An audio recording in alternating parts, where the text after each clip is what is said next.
राधे राधे दोस्तों, जय श्री कृष्णा। आज की कथा में आप सभी भक्तों का हार्दिक स्वागत है। भगवान श्री कृष्ण और श्रीमती राधा रानी की कृपा सदैव आप पर और आपके समस्त परिवार पर बनी रहे। दोस्तों, आज आप सुनेंगे चैत मास की कथा का तीसरा अध्याय।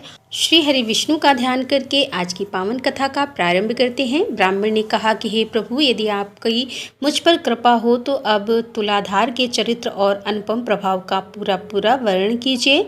तब श्री भगवान जी बोले कि जो सत्य का पालन करते हुए लोभ और दोष बुद्धि का त्याग करके प्रतिदिन कुछ दान करता है, उसके द्वारा मानो नित्य प्रति उत्तम दक्षिणा से युक्त 100 यज्ञों का अनुष्ठान होता रहता है। सत्य से सूर्य का उदय होता है, सत्य से ही वायु चलती है और सत्य के ही प्रभाव से समुद्र अपनी मर्यादा का उल्लंघन नहीं करता और भगवान कच्छप इस पृथ्वी को अपनी पीठ पर धारण किए रहते हैं। सत्य से ही तीनों लोक और समस्त पर्वत टिके हुए हैं। जो सत्य से भ्रष्ट हो जाता है उस प्राणी को निश्चय ही नरक में निवास करना पड़ता है। जो सत्यवाणी और सत्य कार्य में सदा संलग्न रहता है वह इसी शरीर से भगवान के धाम में जाकर भगवत स्वरूप हो जाता है। सत्य से ही समस्त ऋषि मुनि मुझे प्राप्त होकर शाश्वत गति में स्थित हुए। सत्य से ही राजा युधिष्ठिर शरीर स्वर्ग में चले गए। उन्होंने समस्त शत्रुओं को जीतकर धर्म के अनुसार लोक का पालन किया। अत्यंत दुर्लभ एवं विशुद्ध राजस्व युग यज्ञ का अनुष्ठान किया। वे प्रतिदिन 84,000 ब्राह्मणों को भोजन कराते और उनकी इच्छा के अनुपर्याप्त धन दान करते थे। जब यह जान लेते कि इनमें से प्रत्येक ब्राह्मण की दरिद्रता दूर हो चुकी है, तभी उस ब्राह्मण समुदाय को विदा करते थे। यह सब उनके सत्य का ही प्रभाव था। राजा हरिश्चंद्र सत्य का आश्रय लेने से ही वाहन परिवार तथा अपने विशुद्ध शरीर के साथ सत्यलोक में प्रतिष्ठित हैं। इनके सिवा और भी बहुत से राजा सिद्ध महर्षि ज्ञानी और यज्ञकर्ता हो चुके हैं जो कभी भी सत्य से विचलित नहीं हुए। अतः लोक में जो सत्यपरायण है वही संसार का उद्धार करने में समर्थ होता है। महात्मा तुलाधार सत्य भाषण में स्थित है। सत्य बोलने के कारण ही इस जगत में उनकी समानता करने वाला दूसरा कोई नहीं है। यह तुलाधार कभी झूठ नहीं बोलते। महंगी और सस्ती सब प्रकार की वस्तुओं को खरीदने और बेचने में यह बड़े बुद्धिमान, विशेषता साक्षी का सत्य वचन ही उत्तम माना गया है। कितने ही साक्षी सत्य भाषण करके अक्षर स्वर्ग को प्राप्त कर चुके हैं। जो वक्ता विद्वान सभा में पहुंचकर सत्य बोलता है वह ब्रह्मा जी के धाम को जो अन्यान्य महर्षियों द्वारा ही भी दुर्लभ होता है प्राप्त होता है। जो सभा में सत्य भाषण करता है उसे अश्वमेध यज्ञ का फल प्राप्त होता है। लोभ और द्वेष बस झूठ बोलने से मनुष्य को रोरो नरक की प्राप्ति होती है। तुलाधार सबके साक्षी हैं। वे मनुष्य में साक्षात सूर्य ही हैं। विशेष बात यह है कि लोभ का त्याग कर देने के कारण मनुष्य स्वर्ग में देवता होता है। एक महान भाग्यशाली शूद्र था जो कभी भी लोभ में नहीं पड़ता था। वह साग खाकर बाजार से अन्न के दाने चुनकर तथा खेतों में धान की बालें बनकर बड़े दुख से जीवन का निर्वाह करता था। उसके पास 2 फटे पुराने वस्त्र थे तथा वह अपने हाथों से ही सदा पात्र का काम लेता था। उसे कभी किसी वस्तु का लाभ नहीं हुआ, तथापि वह पराया धन नहीं लेता था। एक दिन मैं उसकी परीक्षा लेने के लिए 2 नवीन वस्त्र लेकर गया और नदी के तीर पर एक कोने में उन्हें आदरपूर्वक रखकर अन्यत्र जाकर खड़ा हो गया। शूद्र ने उन दोनों वस्त्रों को देखकर भी मन में लोभ नहीं किया और यह समझकर कि यह किसी और के पड़े होंगे चुपचाप घर चला गया। तब यह सोचकर कि बहुत थोड़ा लाभ होने के कारण ही उसने इन वस्त्रों को नहीं लिया होगा, मैंने गूलर के फल में सोने का टुकड़ा डालकर उसे वहीं रख दिया। मगध प्रदेश नदी का तट और कोने का निर्जन स्थान ऐसी जगह पहुंचकर उसने उस अद्भुत फल को देखा। उस पर दृष्टि पड़ते ही वह बोल उठा, बस बस, यह तो कोई कृत्रिम विधान दिखाई देता है। इस समय इस फल को ग्रहण कर लेने पर मेरी अलोभ प्रवृत्ति नष्ट हो जाएगी और इस धन की रक्षा करने में बड़ा कष्ट होता है। यह अहंकार का स्थान है। जितना ही लाभ होता है उतना ही लोभ बढ़ता जाता है और लोभ से ही लोभ की उत्पत्ति होती है। लोभ से ग्रस्त मनुष्य को सदा ही नरक में रहना पड़ता है। यदि यह गुणहीन द्रव्य मेरे घर में रहेगा तो मेरी स्त्री और पुत्रों को उन्माद हो जाएगा। उन्माद का काम जनित विकार है। उससे बुद्धि में भ्रम हो जाता है और भ्रम से मोह और अहंकार की उत्पत्ति होती है। उसमें क्रोध और लोभ का प्रादुर्भाव होता है और इन सब की अधिकता होने पर तपस्या का नाश हो जाएगा। तपस्या का क्षय हो जाने पर चित्त को मोह में डालने वाला मालिन पैदा होगा। उस मलिन तर रूप सांकल में बन जाने पर मनुष्य फिर ऊपर नहीं उठ सकता। यह विचार कर वह शूद्र उस फल को वहीं छोड़कर घर चला गया। उस समय स्वर्गस्था प्रसन्नता के साथ साधु साधु कहकर उसकी प्रशंसा करने लगे। तब मैं एक 56 का रूप धारण करके उसके घर के पास गया और लोगों को उनके भाग्य की बातें बताने लगा। विशेषता भूतकाल की बात बताया करता था। फिर लोगों के बारंबार आने जाने से यह समाचार सभी ओर फैल गया। यह सुनकर उस शूद्र की स्त्री भी मेरे पास आई और अपने भाग्य का कारण पूछने लगी। तब मैंने तुरंत ही उसके मन की बात बता दी और एकांत में स्थित होकर कहा कि हे महाभाग्य विधाता ने आज तेरे लिए बहुत साधन दिया था, किंतु तेरे पति ने मूर्ख की भांति उसका परित्याग कर दिया है। तेरे घर में धन का बिल्कुल अभाव है, अतः जब तक तेरा पति जीवित रहेगा तब तक उसे दरिद्रता भोगनी पड़ेगी, इसमें तनिक भी संदेह नहीं है। माता, तू शीघ्र ही अपने घर जा और अपने पति से उस धन के विषय में पूछ। इस मंगलमय वचन को सुनकर वह अपने पति के पास गई और उस दुखद वृतांत की चर्चा करने लगी। उसकी बात को सुनकर शूद्र को बड़ा विस्मय हुआ।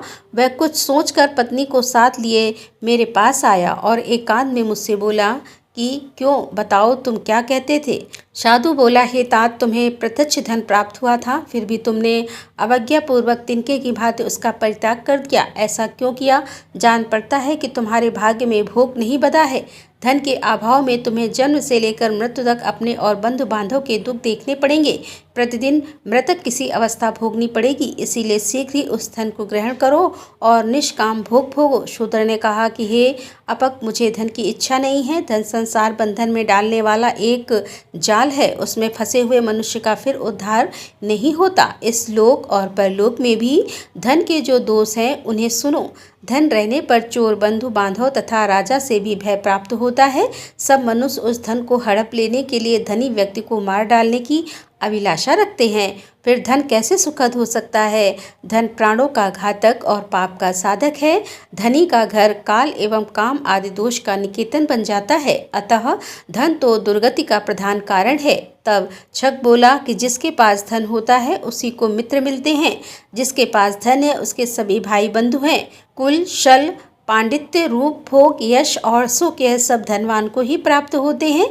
धनहीन मनुष्य को तो उसके स्त्री और पुत्र भी त्याग देते हैं, फिर उसे मित्रों की प्राप्ति कैसे हो सकती है? जो जन्म से ही दरिद्र है वे धर्म का अनुष्ठान कैसे कर सकते हैं? स्वर्ग प्राप्ति में उपकार जो सात्विक कार तथा पोखरे खुदवाता आदि कर्म वे भी धन के अभाव में नहीं हो सकते। दान संसार के लिए स्वर्ग की सीढ़ी है, किंतु निर्धन व्यक्ति के द्वारा उसकी भी सिद्धि होनी असंभव है। वह आदि का पालन, धर्मों, उपदेश आदि का भ्रमण, प्रत्यग आदि का अनुष्ठान तथा तीर्थ सेवन यह शुभ कर्म धनहीन मनुष्य के ही नहीं हो सकते। रोगों का निवारण, पथ्य का सेवन, औषध का संग्रह, अपने शरीर की रक्षा तथा शत्रुओं पर विजय आदि कार्य भी धन से ही सिद्ध होते हैं। इसीलिए जिसके पास बहुत धन हो उसी को इच्छा अनुसार भोग प्राप्त हो सकते हैं। धन रहने पर तुम दान से ही शीघ्र स्वर्ग की प्राप्ति कर सकते हो। सूत्र ने कहा, कामनाओं का त्याग करने से ही समस्त व्रतों का पालन हो जाता है। क्रोध छोड़ देने से तीर्थों का सेवन हो जाता है। दया ही जप के समान है, संतोष ही शुद्ध धन है और अहिंसा ही सबसे बड़ी सिद्धि है। सीलोव्रत की उत्तम जीविका है, शाक का भोजन ही अमृत समान है, उपवास ही उत्तम तपस्या है और संतोष ही मेरे लिए बहुत बड़ा भोग है। कोढ़ी का दान ही मुझ जैसे व्यक्ति के लिए महादान है। पराई स्त्रियां माता और पराया धन मिट्टी के ढेले के समान है, पर स्त्री सर्पिण के समान भयंकर है। यही सब तेरा यज्ञ है। हे गुण निधि कारण मैं उस धन को नहीं ग्रहण करता, या मैं सच सच बता रहा हूँ, कीचड़ लगाकर धोने की अपेक्षा दूर हो उसका स्पर्श न करना ही अच्छा है।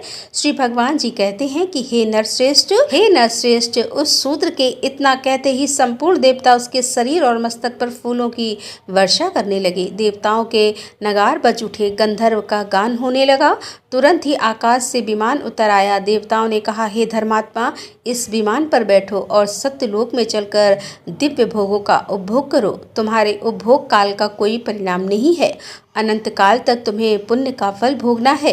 देवगणों के ये कहने पर शूद्र बोला, इस छपक को ऐसा ज्ञान, ऐसी चेष्टा और इस प्रकार भाषण की शक्ति कैसे प्राप्त हुई? इसके रूप में भगवान विष्णु, शिव, ब्रह्मा, शुक्र अथवा बृहस्पति, इनमें से तो कोई नहीं है। अथवा मुझे छल के लिए साक्षात धर्म ही तो यहाँ नहीं आए हैं। शूद्र के ऐसे वचन सुनकर शव के रूप में उपस्थित हुआ मैं हंसकर बोला, हे महामुनि, मैं साक्षात विष्णु हूँ। तुम्हारे धर्म को जानने के लिए मैं यहाँ आया था। अब तुम अपने परिवार सहित विमान पर बैठकर स्वर्ग को जाओ। तदंतर वह शूद्र दिव्य आभूषण और दिव्य वस्त्रों से सुशोभित होकर सहसा ही परिवार सहित स्वर्ग लोक को चला गया।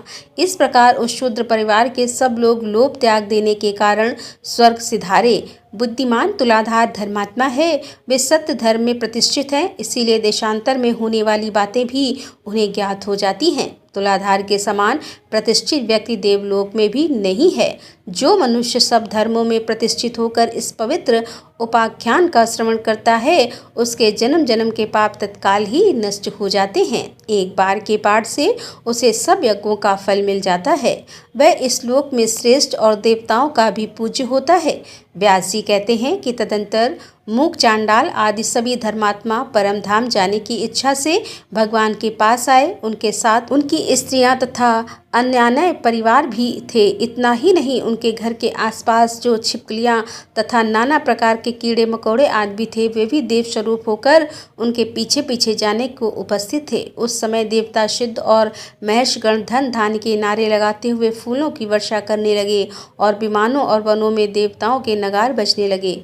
वे सब महात्मा अपने अपने विमान पर आरूढ़ होकर विष्णु धाम को पधारे। ब्राह्मण नरोत्तम ने यह अद्भुत दृश्य देखकर श्री जनार्दन से कहा कि हे देवेश, हे मधुसूदन, मुझे कोई उपदेश दीजिए। श्री भगवान जी बोले कि हे तात, तुम्हारे माता पिता का चित्त शोक से व्याकुल हो रहा है।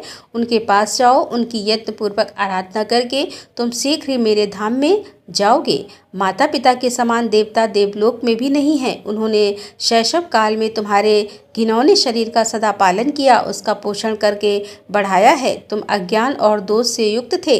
माता पिता ने तुम्हें ज्ञान बनाया और सराचर प्राणियों सहित समस्त लोकी में भी उनके समान पूज्य कोई नहीं है। व्यास जी कहते हैं कि तदंतर देवगुण, मूक, चांडाल, पतिव्रता, शुभा, तुलाधार, वैश्य, सज्जन, द्रोह और वैष्णव संत, इन पांचों महात्माओं को साथ लेकर प्रसन्नतापूर्वक भगवान की स्तुति करते हुए वैकुंठ धाम में पधारे। वे सभी अचत स्वरूप होकर संपूर्ण लोगों के ऊपर स्थित हुए और नरोत्तम ब्राह्मण ने भी यत्नपूर्वक माता पिता की आराधना करके थोड़े काल में ही कुटुंब सहित भगवान धाम को प्राप्त किया। हे शिष्यगण, यह 5 महात्माओं का पवित्र उपाख्यान मैंने तुम्हें सुनाया है। जो इसका पाठ अथवा श्रवण करेगा, उसकी कभी दुर्गति नहीं होगी। वह ब्रह्मा हत्याओं पापों से कभी लिप्त नहीं हो सकता। मनुष्य करोड़ों गोदान करने से जिस फल को प्राप्त करता है, पुष्कर तीर्थ और गंगा आदि नदियों में स्नान करने से उसे जिस फल की प्राप्ति होती है, वही फल एक बार इस उपाख्यान को सुनने मात्र से मिल जाती है। राधे राधे, जय श्री कृष्णा। आज की कथा का यहीं पर समापन करती हूँ। उम्मीद करती हूँ कि यह कथा आपको जरूर पसंद आई होगी। तो अगर कथा पसंद आई हो तो वीडियो को लाइक जरूर किया कीजिए, शेयर कीजिए और फैमिली फ्रेंड्स के साथ, और कमेंट बॉक्स में राधे राधे जरूर लिख लीजिए। और दोस्तों, मिलते हैं अगले अध्याय के साथ। तब तक के लिए राधे राधे, जय श्री कृष्णा, हर हर महादेव, जय भोलेनाथ की।